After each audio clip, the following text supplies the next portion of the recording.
мо дар ин барнома ба суроғи ҳунарпешаи шоистаи тоҷикистон Дилноза Каримова рафтем. ӯ ҳоло роҳбари қасри фарҳанги шаҳри Гулистон аст. Ассалому алейкум. Хуш омадиам. Шумо хуб, саломатам. Раҳмат, саломат бошед. Шумо як одами пур аз масъулият. Ташаккур. Директори коғи Истиқлол дар Гулистон. Барои мо хостем назди шумо бием, вориди ҷои кори шумо шавем. Медонам ки бале. Медонам ки хеле серкор ҳастед, як одами серкор ҳастед, вале агар лутф кунеду барои мо каме вақти худро ҷудо кунед, каме суҳбат кунем атроф. Чаро не? Аз дидоратон хеле шодам ки нағз расида омадед. Раҳо нағз ҳаматаз. Ҳама хуб. Шумо дар коғи Истиқлол директор ҳастед? бале, як сол зиёд шудааст ки ман дар инҷо директор ҳастам ва албатта гуфти худатон ки бисёр ҳам кори пурмасъулият аст. Ҳаракат карда истодаем ки ҳамин толори коҳи Истиқлолро хуб нигоҳ дорем, ҳамкоронро, коргаронро ҳамаро сарҷамъ кунему боз барномаҳои хубу ҷолиб барои мардуми шаҳри Гулистон омода созем. Дар ҳамин ҷо барномаҳои консертӣ мешавад. Бале. Барномаҳои фарҳангӣ мешавад. Дар ҳамин толор барномаҳо мешавад ва дар назди бинои мо парчами Тоҷикистон аст. Зиёдтар чорабиниҳои калони давлатӣ ҳам дар назди ҳамин парчам бисёр ҳунарнамоӣ мекунанд. Овози тамрин рафтасидаст? Овози тамрин аст, чунки мо ози омодагӣ ба иди бузурги Наврӯз ҳастем. Дар арафаи иди Наврӯз ҳастем.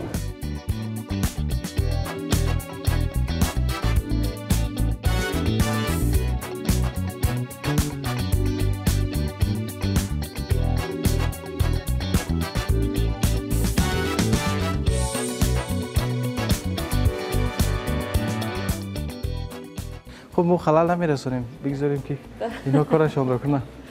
می‌دونید چیکار دارید باز؟ امروز من حاضر با خبرگیری پدر رفتنی هستم. ما همراهیم باشیم؟ با جونم. باشه. هر وقتی که من به شهر گلستان میایم در پاورات همین شهر گلستان گردش است. گردش است. در اونجا خانه پدر نزدیک است. برای همین من اگر هر روز بیایم که هر روز پدر رو در اومده یک خبر میگیرم، دعاشون میگیرم، البته از احوالشون پرسان میشم. مرحمت کنید. السلام علیکم. و علیکم السلام. بین باشم. سازی درجا. بین. مهمانا از شهر دوشنبه در تلویزیون سفینه آمدید. السلام علیکم. شما خوبید؟ نوزی برادر. تینجین سلامتتون خوبه؟ کو مرحمت کنیم؟ بگذارید شما؟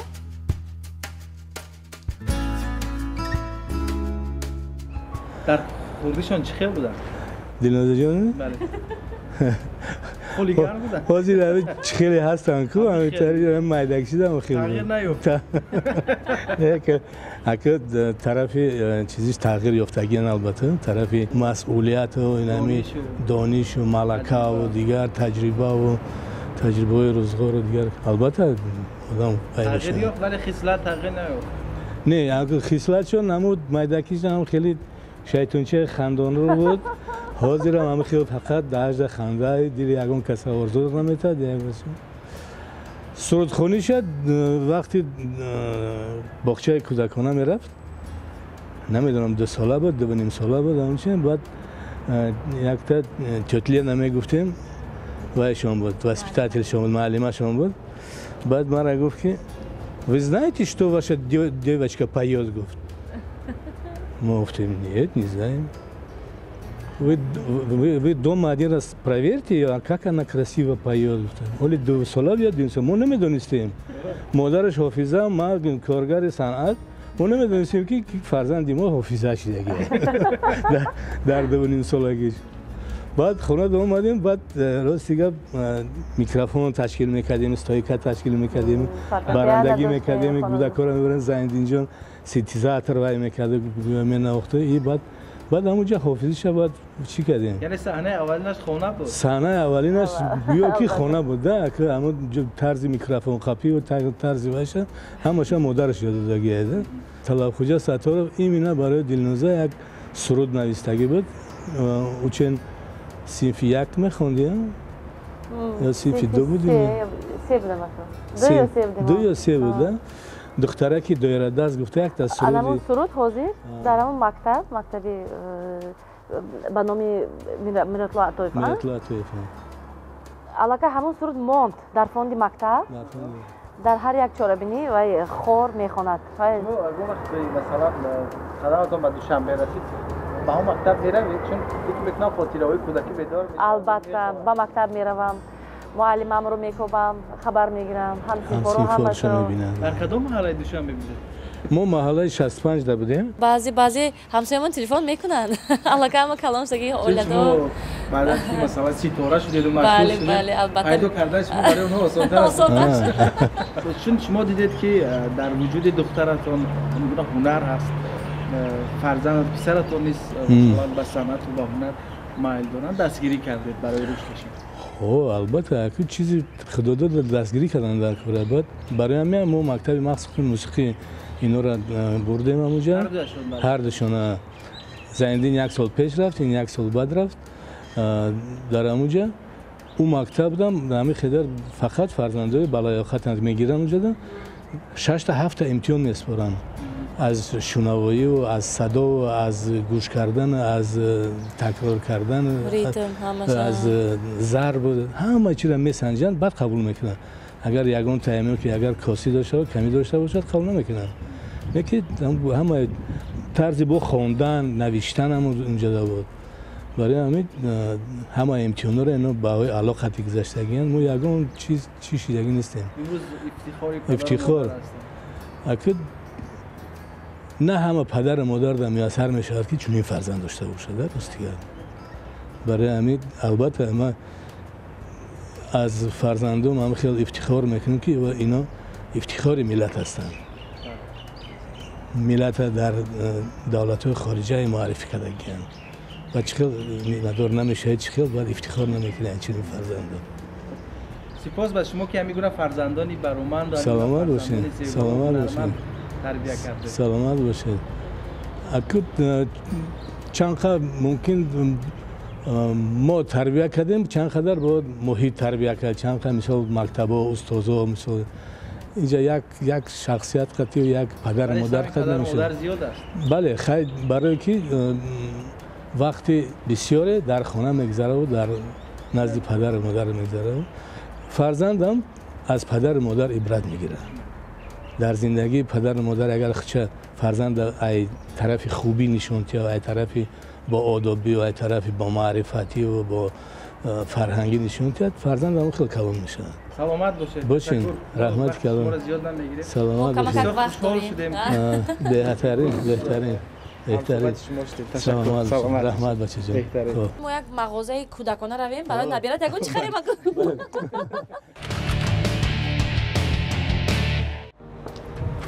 شما مرحمت شما از همین مغازه لباس میخره برای کودکانه بله خب عجیب برای من یک چیز بود که چرا شما وقتی که لباس خریدن میشه برای کودکانتون اونها رو اینجا نمیارید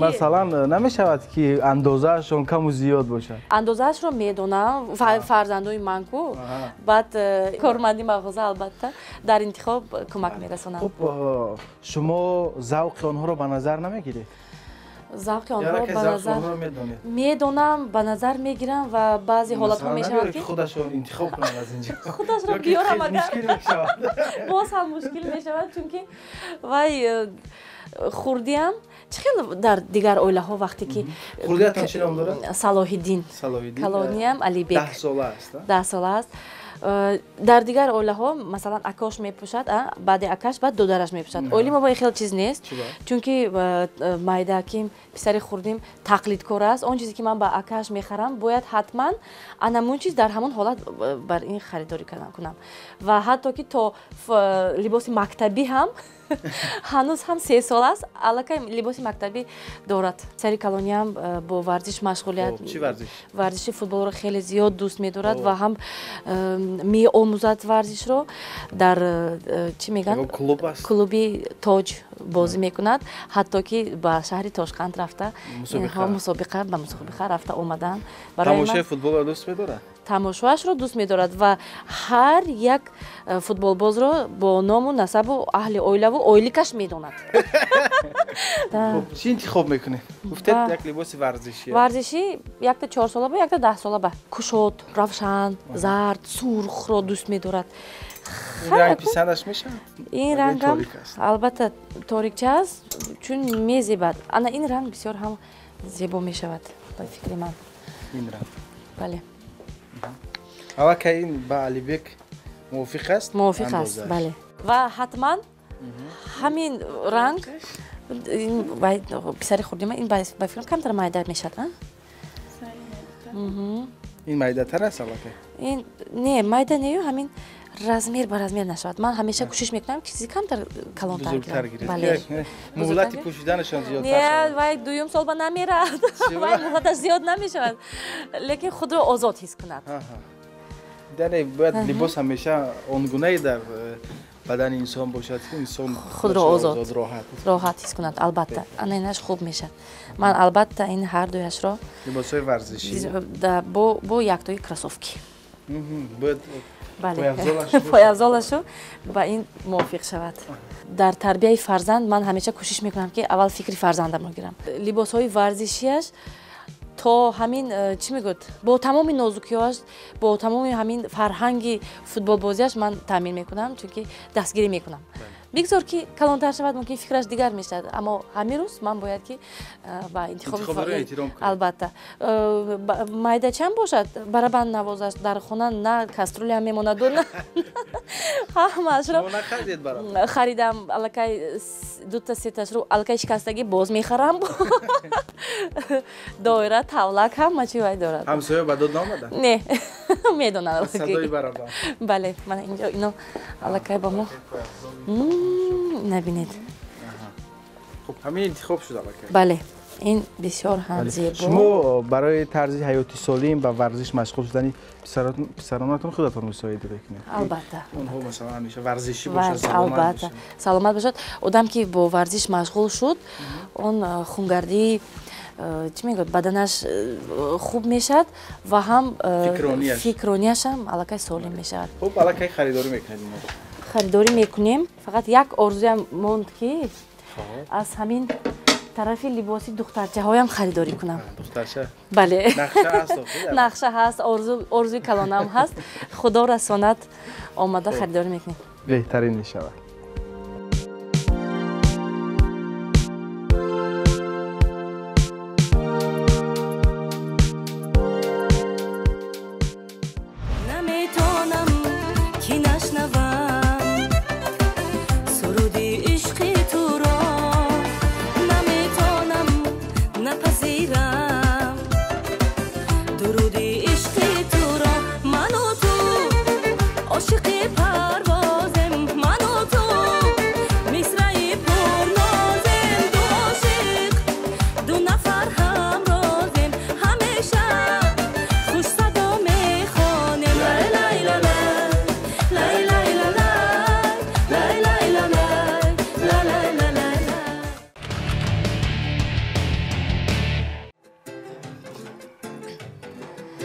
جشنی نوروزی عجم آمده است فصل گلدوزی عجم آمده است بزم دلسوزی عجم آمده است پرحشم روزی عجم آمده است جشنی نوروز مبارک باشد بخت پیروز مبارک باشد جشنی نوروز مبارک باشد بخت پیروز مبارک باشد. این سرودی خاص است برای جشن نوروز آماده بشه. بله سرودی تازه ایجاد آهنگ از یک دوستمان بختیار جان دولتов و شعری شاعر میرزا فیضلی البته در تحت تکمیل موسیقی زیندین جان کریموف. تمامی موسیقی های شما رو تمامی سرودهای شما رو برادرتون تنظیم میکنن. بله این از همین تمام سرودهای معروف شما میروی تو یارم میمانی در یادم این سرود رو هم موسیقیش رو و هم سخنش رو زیندین جان ایجاد کرده بود. سخنش رو شما ایجاد کرده بود. جوانی بود. خیلی سرودی معروف بودین. بله بله. در حقیقت تا حال میپرسند، تا حال میسرایم. بعضی سرودها هست که ابدی هستند، برای همین ما همیشه کوشش میکنیم که یک سرود ایجاد شود که در دل شنونده باقی بماند. بله. خب کارهای ایجادیتون در همین جا صورت میگرفت؟ برام یک استودیو. در استودیوهای گوناگون در شهر دوشنبه هم، در اینجا در استودیوهای کوهی رودکی بسیار ما چی میگن وقتی که ما استودیو اولی نداشتیم کارهای ایجادی ما رو در جایهای گوناگون به انجام میرساندیم. بیشتر هنرمندان برای آن که موسیقی‌هایشان در نزد مثلا مثل زینالدین کریموف باری شخصا تنظیم شود آرزو میکنن، چون یکی از تنظیمگران بهترین تاجیکستان هستند. همگی میدونن در فیلم های مختلف، سانتریک های فیلم های مختلف رو نیز آماده میکنن، موسیقی آماده میکنن برای فیلم ها.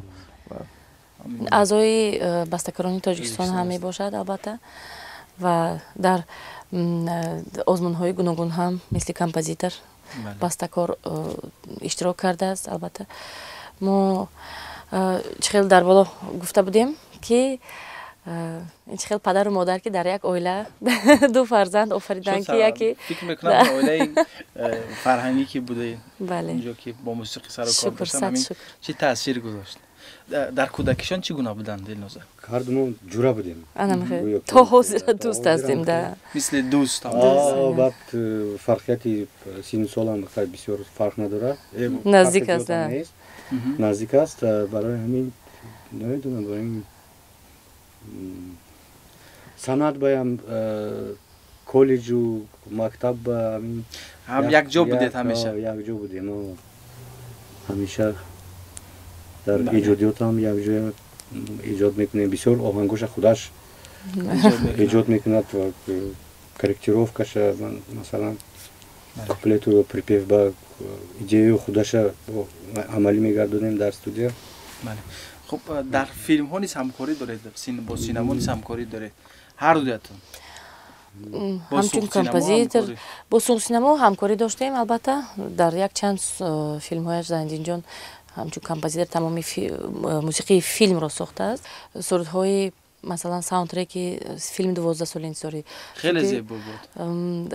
باز یک ساوندترک فیلمی سیاره رنگ اینوز میکند. در اونجا سرودی آتشینم بود. آتش بدی نهادی آتشینم آتشینم دل بروی من کشودی بهترینم بهترینم آتش بدی نهادی آتشینم آتشینم دل بروی من کشودی اولینم آخرینم. البته اینم یک تجربه است. با همکاری با فیلم، همکاری با یگان دیگر سراینده من بسیار حاضر باز هم دویت ساخته ایستادیم. ما همیشه در جستجوی با ایجادات های نو و نو هستیم. البته مهم آن که همیشه ایجادیات در دل ما جوش میزند. خب من برار میخوام با شما و با شما زینالدین جان که واقعا یک تنظیمگر بهترین موسیقی هستید در تاجیکستان و امروز افتخار همصحبتی با شما نیز برای ما نصیب گردید. سلام علیکم. شما در یک منطقه کار میکنید که بحر است، بحر تاجیک. خیلی خوب. الهام میبخشد همین زیبایی؟ ببینید اینجا واقعا ما لذت بردیم. البته این آرامی ببینید. البته خودی هنرمند از هر چی الهام میگیرد، از زیبایی، از طبیعت، از آب، از همه چی. و وقتی که من به شهر گلستان وارد میشم هر سحر وقتی که به کار میابیم البته این آب و هوای شهر گلستان دیگر است. بعد یک شهر تازه، آرام، کم ماشین چیزی برای ما در شهرهای کلان نمیرسد. البته اینجا هم مردمش هم از زیاد منطقه های تاجیکستان ولایت سوخت آمادگی هستند. بسیار هم مردمی هم مهنت دوست و مهنت کش و مهنت قرین هستند. بله و با مردمی اینجا با هنرمندان شهر گلستان هم کار کردن بسیار هم خوب است. شما زیاد بلایی بر می‌رید؟ باور کنید ما در همین جا زندگی کرده фурсати зиёд омадан надорем. Кор зиёд аст. Мо ҳамеша ҳамкори давлату ҳамкори эҷодиёту бо ҳамтарбияи фарзанду бо хариду авқотпазиё. Барои як модар бубинед, барои як модар ман ҳозир тасаввур мекунам ки чӣ қадар бори гарон аст. Бубинед, хуб шумо бояд субҳ барвақт бихезед, масалан 2 фарзанд доред, бояд ба онҳо расидаӣ кунед. хуб хоса ҳунармандон бояд ҳамеша ки зебоиро риоя кунанд, ҳамеша бояд худро зебо кунанд. якчанд соат назди оина муҳим аст ки кор эҷод дар хидмати халқ будан ин қадар бори гарон аст. Шумо чӣ гуна мебардоред? намедонам. мумкин ҳамин қувва энергия қувватро худованд худаш метиҳад, намедонам. лекин бисёр ҳам камхоб ҳастам, чун дер хоб меравам, соатҳои 1-2 шаб хоб меравем.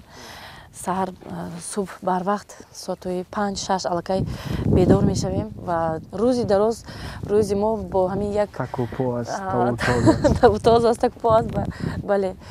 ва намедонам вақте ки аз кор монда шуда мебиям фарзандомро аз боғчаву аз мактаб мегирам, ҳамин як лаҳзае ки бо ҳамроҳи фарзандонам мешинам ё мерем бо ягон ҷо бозиҳои варзишӣ мекунем, бо фарзандонам ман ҳамеша дам мегирам. мумкин ки ҳамин энергияе ки шумо гуфтодед ку аз ин ҳам дар кӯча сарф кунем, бо аз хона аз ҳамин меҳру муҳаббати фарзандон оила мегирем бо албатта. шумо камхобӣ масалан барои асабатон, барои кораҳоятон масалан халал ворид намекунад? шумо хаста намешавед? бубинед ки ман баъзе ҳунармандонро медонам, шаб хоб намеранд, вале рӯзона ҳамеша дар кор ҳастанд.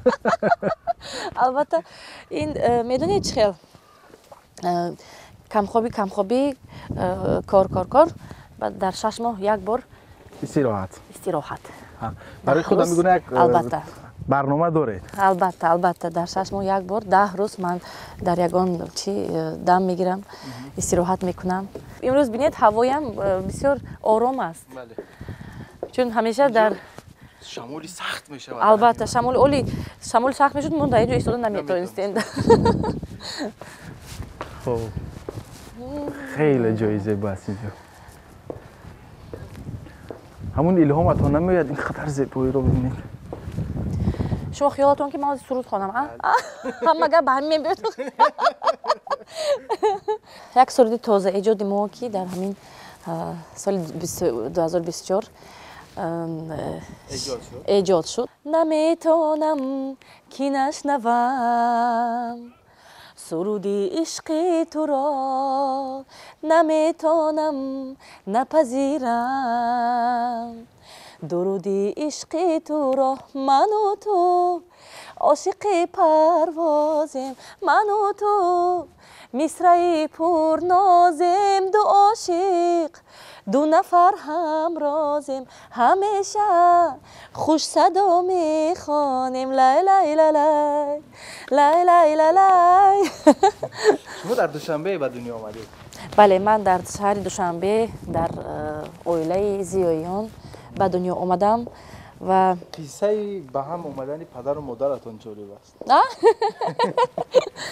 вақте ки падари ман аз ноҳияи данғара ба шаҳри душанбе ба институти санъат дохил шудан меоянд, модари ман низ аз вилояти суғд ба душанбе мераванд. ин як меҳри муҳаббати ду минтақае ки солҳои тӯлонӣ пойдор буд. албатта ва мо аз хурдӣ медидем ин меҳри муҳаббати модару падарро, чун ҳамеша ҳар рӯз ҳама рӯза калимаҳои "ман туро дӯст медорам" буд ва мо дар фазои меҳру муҳаббати падару модар ба воя расидем. мактаби мусиқиро шумо дар шаҳри душанбе малика собирова собиқ буд. бале, ва мо дар он мактаб 6 сол то синфи 6-ро хондам. бародарам Зайниддинҷон синфи 7 буданд. баъдан бо вазъи оилавӣ ба шаҳри Хуҷанд кӯч бастем. дар коллеҷи санъат аллакай ба номи صادقخان حافظ با شعبه انعنوی شش مقام خانی داخل شدم. خیلی دختری خورد بودم اما چی میگفت سوادم به هم مناسب بود به هم کالج. مادرم دیدن که فرزندایشون زینالدین کریم اکایم الکای بسته‌کاری میکردن، سرود ایجاد میکردن، من باشم میسرایدم و مادرم تصمیم گرفتن که یک گروه دلناز تشکیل کنیم. در سال 1997 ما گروه دلناز رو تشکیل کردیم که الکای سرودها ایجاد میکردیم، کنسرت ها میموندیم، در تمام منطقه‌های تاجیکستان الکای هنرنمایی میکردیم. و این گروه خیلی آواز پیدا کرد در یک مدت کوتاه. در اون سال‌ها خیلی شهرت‌یاب شد این گروه. البته چون که در فکر میکنم من و چندین تا با شنونده هایم که شاید ما با همین استرادای تاجیک یک نوگانی آورده باشیم، چون ما در سرودهایمان میکس میکردیم سرودهای مردمی رو با یک وی استرادی اروپایی آمیخته کرده یک سرودهای خود رو و ما تازه ایجاد میکنیم همیشه و تقلید کاری نمیکنیم. یعنی میخواید خودتون باشه. بله. و برای رشد صنعت شما کمک برادرتون خیلی زیاد است، یعنی اون کس همیشه در برش بودن. من میگویم که بسیار وقت شکرگزار هستم از پدر و مادر که در یک عائله هم بسته‌کار تولد کردن و هم سرایند هم آوازخوان. پدرتون نیست چون یک صنعتکار هستن، فکر میکنم خیلی کمک میکردن برای شما. البته پدر و مادرم این فوندامنتی صنعت ما است، فوندامنتی شهرت یابی ما است. بسیار جالب است با شما صحبت کردن، چون یک زنده دلیت همیشه به کس قوای و انرژی میبخشه. خب ما شما رو در آخر برنامه به یک جا دعوت میکنیم. شما ما رو به یک جای خیلی زیبا و در یک صحبت دلنشین کردیم. در آخر برنامه ما شما رو در یک جا دعوت میکنیم و یک صحبت دیگر خواهیم کرد. خب تشکر زیاد. تشکر. تشکر زیاد که برای ما وقت جدا کردید. خب چون برنامه ما برنامه هست که ما اذیت میدیم هنرمندان رو، در یک جا صحبت نمیکنیم، گوش میکنیم که مثلا وارد زندگیشون شویم. به همین خاطر کمی سخت است با ما کار کردن، ولی شما برای ما روحیه بخشیدید. تشکر زیاد، لیکن شما هم آسان نیست اینقدر راهی دراز پای کردید و اومدید. خوش اومدید. تشکر زیاد. شما از زمره هنرمندانی هستید که سالهای زیاد استوار در صنعت تاجیک ماندید. قریب 27 سال شما روی صحنه بودید. 27 سال واقعا در این رو بیشتر حدوداً هنرمندانی که مثلا راهشون رو عوض کردن، ولی 27 سال پایدار ماندن و تا هنوز سرود خواندن و خدمت مردم رو کردن چگونه است؟ در حقیقت فکر میکنم پایدار ماندن، به خلق خدمت کردن، این همش از محبت زیادی به کسب خود است. اگر هنرمند به کسب خود وفادار باشد و صادق باشد، دوست دارد، اون در صحنه در همین هنرنمایی ابدی خواهد ماند. ما در یک محیط در یک وطن زندگی میکنیم که برای خاصه هنرمندان هم چی هست. بله. همه وصف این همه آرامی و در این همه مثلا آزادی که برای هنرمندان داشته است. فکر میکنم موفق شدن کاری سخت نیست، فقط مهنت کردن در کار. موفق شدن کاری سخت نیست، اما موفق ماندن این البته الکی مهنت رو طلب میکند، ایجادیات رو طلب میکند. و خیلی که شما گفتید در همین سال زمانه هایی که ما امروز هنرنمایی میکنیم شرایط ها خیلی و خیلی فراهم است. البته ما آزاد هستیم، ما برای ایجاد کردن آزادی داریم و چخیل باید ایجاد نمیکنیم برای تاجیکستانی عزیز ما، برای مردمی فرهنگ دوستی تاجیکستان چخیل بین نمیشود. ما در آخر برنامه یک عنعنه داریم برای هنرمندان یک تحفه میدیم. تحفه رو دوست میدارم. تحفه رو دوست میدارید بچه‌ها؟ خب ولی ما میخوایم که شما در جریان برنامه تحفه رو باز کنید. حاضر. با من هم جالب است که تستر بینم چی دارد. باشه. چه کنیم اینه؟ باز میکنیم. یک جایه باز میکنیم.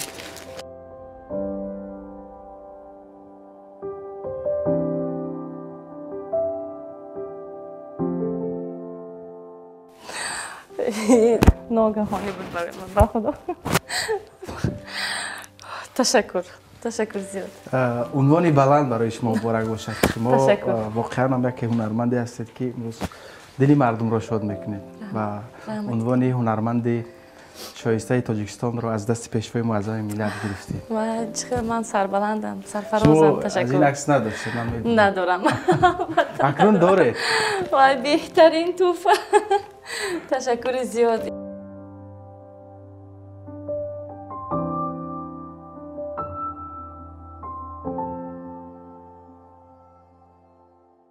من باور کنید وقتی که از دست پیشوای ملتمون عنوان رو گرفتم در همین حالت بودم. اشک در چشمم بود. بسیار هم خوشبخت شدم که بسیار شکر کردم که من بیهوده مهنت نکردم در تاجیکستان، در همین جاده خودم و این من رو باز هم مسئولیت ما رو باز هم زیاد کرد که من اکنون ایجادیاتم باز هم قوی تر میکنم، باز هم زیادتر خدمت میکنم به وطن خود. بله. شما ارزنده هستید. تشکر زیاد.